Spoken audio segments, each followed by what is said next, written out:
दोस्तों, अजीत पवार के plane crash की चिंगारी धीरे धीरे महाराष्ट्र में महायुति से लेकर दिल्ली में एनडीए के अंदर आग को सुलगा रही है।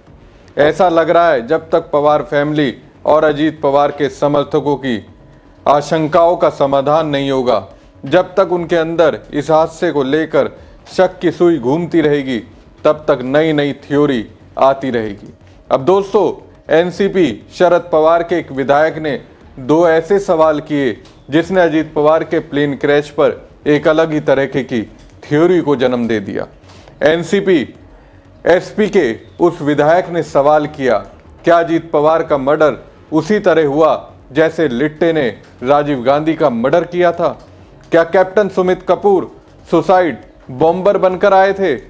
और इन सब के बीच अजीत पवार के भतीजे ने फडणवीस के सामने कह दिया कि प्लेन क्रैश की जांच पवार फैमिली सीबीआई से नहीं बल्कि सीआईडी से कराना चाहती है। तो ऐसे में सवाल है, ऐसा क्यों? जबकि किसी भी जांच के लिए प्राथमिकता के तौर पर हर कोई सीबीआई जांच की ही मांग करता है, लेकिन अजीत पवार के भतीजे रोहित पवार ने सीआईडी जांच की मांग क्यों की?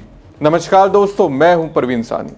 दोस्तों, महाराष्ट्र की राजनीति में पवार फैमिली का दबदबा हमेशा से रहा है, लेकिन 28 जनवरी 2026 को बारामती में हुए विमान हादसे ने इस परिवार और राज्य की राजनीति को एक गहरा जख्म दे दिया। अजीत पवार की इस दुनिया से असमय विदाई के बाद आज विधानसभा में जब शोक प्रस्ताव पर चर्चा हो रही थी, तब रोहित पवार अपने चाचा अजीत पवार को याद करते हुए फफक कर रो पड़े। उन्होंने साझा किया कि अजीत दादा न केवल उनके राजनीतिक गुरु थे, बल्कि एक ऐसे अभिभावक थे जो उनकी गलतियों पर उन्हें फटकारने का हक रखते थे। श्रद्धांजलि देते हुए रोहित पवार ने एक बार फिर अजीत पवार की मौत की परिस्थितियों पर सवाल उठाए। उन्होंने कड़े लहजे में कहा कि ये सिर्फ एक दुर्घटना नहीं बल्कि एक गहरी साजिश या हत्या हो सकती है।